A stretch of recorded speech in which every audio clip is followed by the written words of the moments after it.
विजयी भव। आप सबको दशहरा की बहुत बहुत शुभकामनाएं। असत्य पर सत्य की विजय का प्रतीक विजयदशमी पर्व देश भर में हर्ष और उल्लास के साथ मनाया जा रहा है और आज रावण के पुतले का दहन किया जाएगा, जिसे लेकर तैयारियां भी जोरों पर हैं। जगह जगह पर खुले मैदानों में रावण के पुतले जलाने की तैयारियां की जा रही हैं। वहीं से लेकर प्रशासन कितना सतर्क है और किन किन जगहों पर पुलिस प्रशासन ने सुरक्षा के कैसे इंतजाम किए हैं, इस पर दो जगहों से हमारे संवाददाता जुड़ रहे हैं जो बताएंगे कि कैसे खास तैयारियां की गई हैं, क्योंकि बड़ी संख्या में लोग पहुंचते हैं। मैनेजमेंट कैसे किया जाए और इसके साथ साथ रावण दहन किया जाना है। कई जगहों पर 50-50 फीट ऊंचे रावण बनाए गए हैं। इसे लेकर भी किस तरीके से वहां पर खास तैयारियां की जा रही हैं, इसी को लेकर आपको तस्वीरें भी वहां से दिखाएंगे, ग्राउंड रिपोर्ट दिखाएंगे। जब हमारे दो अलग अलग सहयोगी जुड़ेंगे तो वहां से खास तस्वीरें आपको दिखाएंगे रावण दहन को लेकर किस तरीके से मैदान सज चुका है। और महिमा जैन जयपुर से और अशोक शर्मा रामलीला मैदान से हमारे साथ जुड़ चुके हैं श्री गंगानगर से। अशोक शर्मा का रुख करते हुए, अशोक दिखाइए क्या तैयारी है वहां पर, और आप दोनों को भी बहुत बहुत शुभकामनाएं दशहरे की। बिल्कुल प्रियंका, आपको और आपके साथ साथ सभी दर्शकों को न्यूज 18 की तरफ से विजयदशमी के पर्व की हार्दिक शुभकामनाएं। और इस समय हम श्री गंगानगर के रामलीला मैदान में मौजूद हैं और यदि हम आपको यहाँ की तस्वीरें दिखाएं तो देखिए, बुराई पर अच्छाई और असत्य पर सत्य की विजय का प्रतीक दशहरा का पर्व आज श्री गंगानगर सहित पूरे देश में, पूरे प्रदेश में धूमधाम और हर्षोल्लास के साथ मनाया जाएगा। ये श्री गंगानगर के रामलीला मैदान की तस्वीरें आप देख पा रहे हैं, जहां पर रावण के पुतले के साथ साथ मेघनाथ और कुंभकर्ण के पुतले का भी निर्माण किया गया है, जिसे आज देर शाम दहन किया जाएगा। आप ये देखिए रामलीला मैदान की तस्वीरें। अल सुबह से ही लगातार शहरवासियों का रामलीला मैदान में पहुंचने का सिलसिला लगातार जारी है। अपने अपने मोबाइल कैमरों में वो इन तीनों पुतलों की तस्वीरें कैद कर रहे हैं, साथ ही साथ सेल्फी लेकर भी यहाँ की यादों को ताजगार बनाए रखना चाहते हैं। यदि सुरक्षा इंतजामों की बात की जाए तो प्रियंका आप ये देखिए कि चारों तरफ इस बार रामलीला मैदान में रावण दहन वाले स्थल को बैरिकेडिंग की गई है। साथ ही साथ चूंकि ये रामलीला मैदान श्री गंगानगर के हृदय स्थल यानी कि सुखाड़िया सर्किल पर मौजूद होता है, तो ऐसे में ट्रैफिक जाम जैसी व्यवस्थाएं भी सबसे बड़ी प्रशासन के सामने चुनौती बनती है। तो ऐसे में श्री गंगानगर सुखाड़िया सर्किल और रामलीला मैदान के चारों तरफ से निकलने वाले ट्रैफिक को भी डायवर्ट किया गया है, ताकि देर शाम जब पुतला दहन हो तो उस समय यहाँ के शहर वासियों को किसी भी तरह के यातायात जाम जैसी स्थिति का सामना नहीं करना पड़ेगा। आप ये श्री गंगानगर के रामलीला मैदान की तस्वीरें देख रहे हैं, जहाँ पर काफी सारे शहरवासी मौके पर मौजूद हैं। रावण के पुतले के साथ साथ मेघनाथ और कुंभकर्ण के पुतले देख रहे हैं। साथ ही साथ यदि मैं आपको बैरिकेडिंग की भी तस्वीरें दिखाऊं तो देखिए चारों तरफ बैरिकेडिंग की गई है, ताकि पुतले दहन के दौरान किसी भी तरह की अप्रिय स्थिति न हो। साथ ही साथ पुलिस सुरक्षा जाब्ता भी तैनात किया गया है। ट्रैफिक पुलिस को भी काफी ज्यादा आज मशक्कत करनी पड़ रही है, क्योंकि शहर के हृदय स्थल में बीचों बीच मौजूद है और ऐसे में श्री गंगानगर पुलिस को अच्छा खासा पसीना यहाँ बहाना पड़ेगा, ताकि किसी भी तरह का कोई ट्रैफिक को लेकर बद इंतजामी ना हो। यहाँ पर कुछ लोग पहुंचे हैं, कुछ शहरवासी पहुंचे हैं, हम इनसे बात करने का प्रयास करेंगे। हाँ सर, आप कहाँ से पहुंचे हैं और किस तरह से देख रहे हैं? सर श्री गंगानगर से हूं। जी, और कैसा माहौल है? अच्छा माहौल है। अच्छा, आप भी अपने बच्चों को लेकर आए हैं यहाँ पर, कैसा माहौल है जी? लेके आए हैं सर, बच्चों को लेके आए हैं। बच्चे पूरा एंजॉय करेंगे, बच्चे वेट कर रहे हैं, बच्चे पूरे उत्साहित है देखने के लिए। हम बच्चों से भी बात करते हैं। बेटा, आपको कैसे लगे पुतले? अच्छा लगा। किस किस का पुतला देखा बेटा? तीनों का। क्या क्या नाम है बेटा तीनों के? अच्छा, आप कैसे देखते हैं जी? नमस्कार। हाँ, मैं रोहित इटकान, हाईटेक रामलीला से। हाँ, कैसे लग रहे हैं विजय रावण? बढ़िया लग रहे हैं, बढ़िया लग रहे हैं, शानदार लग रहे हैं। तो देखिए, ये श्री गंगानगर के रामलीला मैदान का नजारा है, जहाँ पर शहरवासी मौके पर पहुंच रहे हैं। रावण, कुंभकर्ण और मेघनाथ के पुतलों का अपने तस्वीरें ली जा रही हैं। और सुरक्षा इंतजाम की बात करें तो देखिए, प्रशासन काफी अलर्ट है और पूरे इंतजाम है कि किसी भी तरह का कोई ट्रैफिक डाइवर्जन ना हो और किसी भी तरह की अप्रिय स्थिति का सामना शहरवासियों को ना करना पड़े। प्रियंका, चूंकि बुराई पर अच्छाई की विजय का प्रतीक दशहरा पर्व है, तो ऐसे में इस बार श्री गंगानगर जिला मुख्यालय पर न केवल रामलीला मैदान में बल्कि रिद्धि सिद्धि स्तर में भी रावण दहन का कार्यक्रम किया जाएगा। जी प्रियंका, बिल्कुल, एक बड़ा पर्व, बुराई पर अच्छाई की जीत। और सबसे ज्यादा इंतजार इस पर्व का तो बच्चों को ही होता है और सबसे ज्यादा एक्साइटेड भी वही होते हैं। महिमा जैन भी हमारे साथ लगातार जुड़ी हुई हैं। महिमा, क्या तैयारियां आप देख पा रही हैं और कहां पर आप मौजूद हैं, ये भी बताइएगा। बिल्कुल प्रियंका, देखिए आज विजयदशमी का पर्व है, पूरे प्रदेश में आज धूम है विजयदशमी को लेकर। और रावण मंडी में मैं फिलहाल मौजूद हूँ जहाँ रावण के पुतले बनकर तैयार हो चुके हैं, लोग सुबह से ही खरीद रहे हैं। और आपको मैं तस्वीरें बताऊंगी कि यहाँ कितनी ऊंचाई के आप रावण देख पा रहे हैं। 110-105 फीट की ऊंचाई के रावण मौजूद है। और गुलाबी नगरी की ये तस्वीरें हम आपको दिखा रहे हैं। छोटी साइज के भी रावण यहाँ है जिनकी कीमत 500 रुपए से शुरू होकर 1.5 लाख तक जो है रावण के पुतलों की कीमत है। आप जो तस्वीर के सामने देख रही है, जो 105 फीट का रावण है, इसकी कीमत करीब 1 लाख रुपए बताई जा रही है। तो जयपुर में हमेशा से ही विजयदशमी के पर्व पर रावण डिमांडिंग रहते हैं। और आज मैं आपको बता दूं कि कुंभकर्ण और मेघनाथ के पुतलों की डिमांड इतनी नहीं है जितनी रावण की है। और रावण मंडी के अध्यक्ष से भी हम बातचीत करेंगे कि आखिर इस बार मार्केट का रुझान क्या रहा है, कितने रावण अब तक बिक चुके हैं और शाम को किस तरीके की तैयारियां जो है आज की जा रही है। सर, कितने रावण अभी तक बिक चुके हैं, कितनी ऊंचाई के रावण आपने बनाए और रावण मंडी में कितने तक के रावण की कीमत मौजूद है? देखो, 200 रुपए से लगा के 51,000 रुपए के तक हमारे रावण मंडी के अंदर पुतले बनते हैं। हमने एक रावण से चालू किया था, अब 12,500 पुतले बनने लग गए। रेंट दिन से दिन बढ़ती जा रही है। सुबह से कितने पुतले बेच चुके हैं?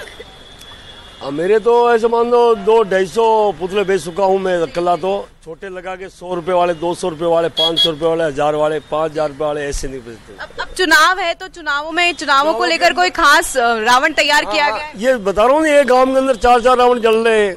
अभी देखो मार्केट के अंदर थोड़ा बहुत रहे रावण मंडी, तो बच्चों के रावण रहे, बड़े रावण तो बिक ही चुके हैं। ये भी खड़े हैं तो बिके हुए 2 रावण बच गए मेरे। और भी शहरों से डिमांड आई जयपुर? हाँ साहब, ये अभी गया, सापरा गया है, भिलवाड़ा की जाता है, ऐसे बड़ी बड़ी दूर जाता है, सितौड़ भी जाता है, इधर शिखर तक गया, अपने कुकस तक। हाँ देखिए प्रियंका, जयपुर में आप देख सकते हैं कि रावण यहीं पे ही नहीं बल्कि आसपास के शहरों में भी बिकने के लिए जाते हैं। और इसकी तैयारियां करीब 1 महीने पहले से ही शुरू हो जाती है। और रावण मंडी जयपुर की सबसे प्रसिद्ध मंडी मानी जाती है।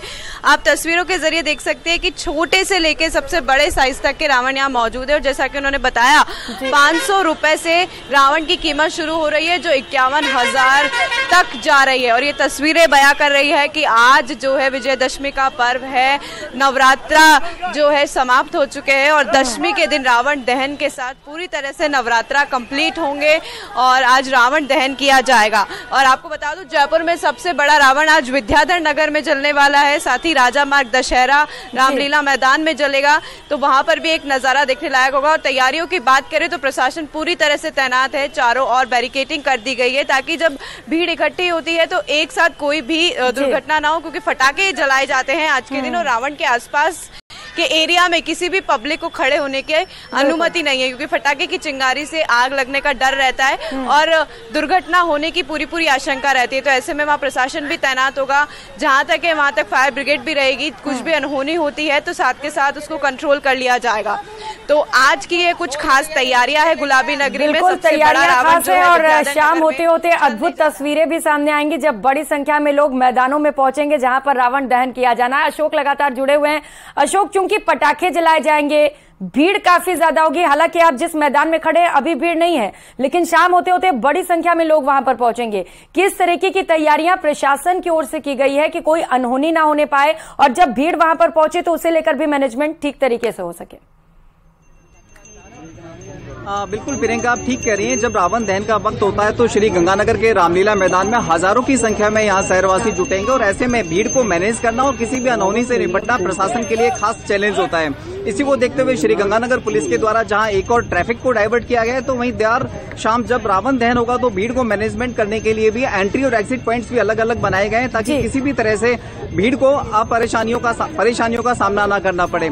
साथ ही साथ किसी भी अनहोनी से निपटने के लिए यहाँ पर दमकल और पुलिस के जवान तैनात रहेंगे, महिला पुलिसकर्मी भी तैनात रहेंगी। मैं आपको एक बार फिर से यदि रामलीला मैदान की तस्वीरें दिखाऊं तो आप ये देखिए, रामलीला मैदान पर हालांकि अभी उतनी भीड़ नहीं है, लेकिन जैसे जैसे रावण दहन का वक्त नजदीक आता जाएगा बिल्कुल शाम को कुछ खास तस्वीरें भी यहाँ से सामने आएंगी। हम वो तस्वीरें भी दर्शकों को निश्चित तौर पर दिखाएंगे जब रावण का दहन किया जाएगा और बुराई पर अच्छाई की जीत होगी। बहुत शुक्रिया आप दोनों सहयोगियों का तमाम जानकारियों के लिए।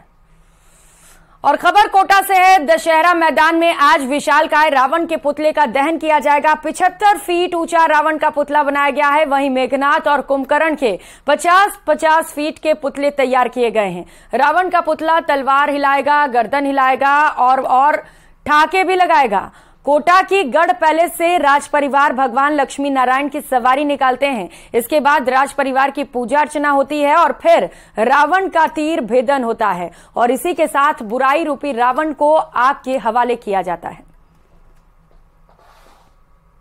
दशहरे का पर्व है आज और कोटा का दशहरा अपने आप में पूरे देश भर में खास होता है। लाखों लोगों की गवाही में बुराई रूपी रावण का अंत किया जाता है और इस बार का रावण अपने आप में खास है। कोटा के दशहरे मैदान से ये तस्वीरें आप देख सकते हैं, विजयश्री रंगमंच, जहां पर 75 फीट ऊंचे रावण के इस विशालकाय पुतले को आप देख सकते हैं। ये रावण तलवार हिलाएगा, पलके झपकाएगा, गर्दन हिलाएगा, ठहाके लगाएगा और इन सब के साथ में इस बुराई रूपी रावण का जो अंत है वो हो जाएगा। अपने आप में खास परंपरा है। यहाँ पर राज परिवार के तमाम जो लोग हैं वो गढ़ पैलेस से रवाना होते हैं, जिसके बाद में भगवान लक्ष्मी नारायण की सवारी निकाली जाती है। भगवान लक्ष्मी नारायण की सवारी पहुंचने के बाद में तीर भेदन जो है वो यहाँ पर किया जाता है। अपने आप में खास होती है तस्वीरें कोटा के राष्ट्रीय दशहरे मेले से और खास होता है यहाँ का रावण दहन। हिमांशु मित्तल, न्यूज़ 18 कोटा। जैसलमेर के सांकड़ा से खबर है, जहां पर थाना पुलिस को बड़ी कामयाबी मिली है। पुलिस को नाकाबंदी के दौरान कामयाबी हाथ लगी। पुलिस ने कार से सूटकेस में रखे 10 लाख रुपए के नकद जब्त किए हैं। कार में सवार युवक के कब्जे से 10 लाख रुपए नकद मिले हैं। पुलिस ने कार को भी जब्त कर लिया है। पुलिस ने युवक से पूछताछ कर एफएसटी को कार्रवाई के लिए सौंपा है। गौरतलब है कि विधानसभा चुनाव के मद्देनजर जैसलमेर जिले में एफएसटी और पुलिस लगातार कार्रवाइयों को अंजाम दे रही है।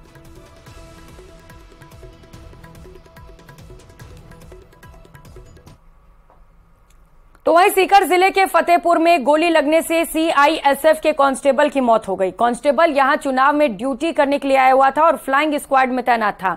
ड्यूटी के बाद जब टीम वापस अपने कैंपेन लौट रही थी, इसी दौरान अचानक ट्रिगर दबने से गोली उनके जबड़े में जा लगी और सिर पार करते हुए निकल गई। जानकारी के मुताबिक कांस्टेबल देवीलाल झुंझुनू के उदयपुर वाटी इलाके के रहने वाले थे। सूचना मिलते ही फतेहपुर कोतवाली थाना पुलिस मौके पर पहुंची और शव को कब्जे में लिया। पुलिस ने मामले पर जांच शुरू कर दी है।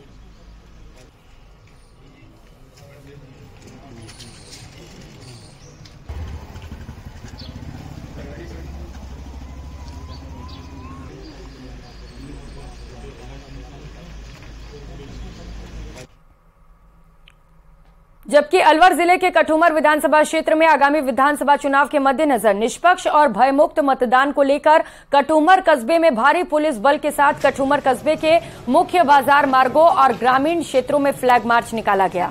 इस दौरान एसडीएम सुनील झिंगोनिया ने कहा कि मतदान में गड़बड़ी फैलाने वाले असामाजिक तत्वों और अपराधियों को चेतावनी दी गई है। मतदान के दौरान कोई गड़बड़ी की जाती है तो उन्हें सख्त कार्रवाई का सामना करना पड़ेगा। साथ ही उनके विरुद्ध कठोर कार्रवाई की जाएगी।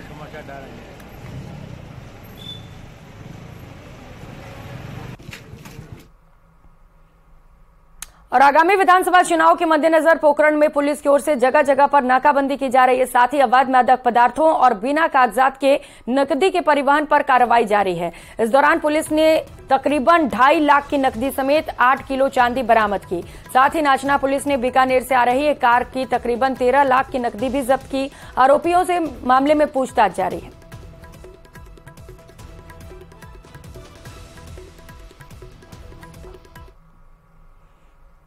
बात डूंगरपुर की, जहां पर राजस्थान विधानसभा चुनाव के तहत आचार संहिता लगने के बाद डूंगरपुर पुलिस ने चौकसी बढ़ा दी है। पुलिस ने पिछले 15 दिनों में लाखों की शराब, मादक पदार्थ, कैश और सोने जब्त किए हैं। वहीं जिले में चुनाव के दौरान शांति और कानून व्यवस्था बनाए रखने के लिए 800 के करीब अपराधी किस्म के लोगों को पाबंद किया है। डूंगरपुर एसपी कुंदन कंवरिया ने बताया कि पिछले 15 दिनों में डूंगरपुर पुलिस ने 1 करोड़ रुपए से अधिक की अवैध अंग्रेजी और देसी शराब जब्त की। वहीं 10,000 लीटर के करीब महुआ वॉश भी नष्ट किया। इसके अलावा पुलिस ने 3 लाख के तकरीबन 20 किलो और 300 ग्राम डोडा चूरा भी जब्त किया है।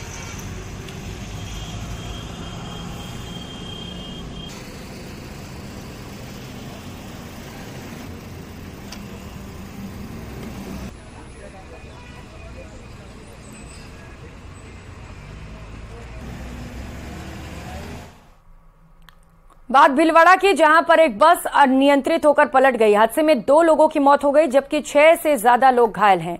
हादसे के बाद सड़क पर लंबा जाम लगा रहा। सूचना के बाद मौके पर कोटड़ी थाना पुलिस पहुंची। हादसे में घायलों को अस्पताल पहुंचाया गया।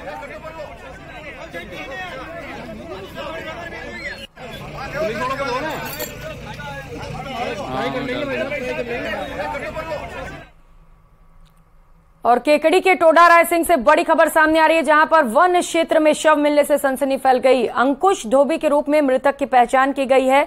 परिजनों के साथ बड़ी संख्या में लोग भी मौके पर पहुंचे हैं। केकड़ी एएसपी नितेश आर्य, सीओ संजय सिंह चंपावत मौके पर मौजूद हैं। साक्ष्य जुटाने के लिए मालपुरा से MIU की टीम भी बुलाई गई है। लाटपुरा कॉलोनी के पास वन क्षेत्र में शव मिला है। परिजनों ने हत्या की आशंका जताई है।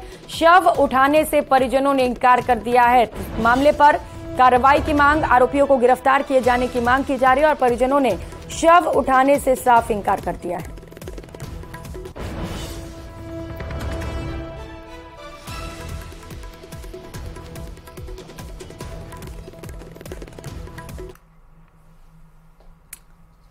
इस बुलेटिन में फिलहाल इतना ही। खबरों का सिलसिला लगातार जारी है। आप देखते रहिए न्यूज़ 18 राजस्थान। नमस्कार।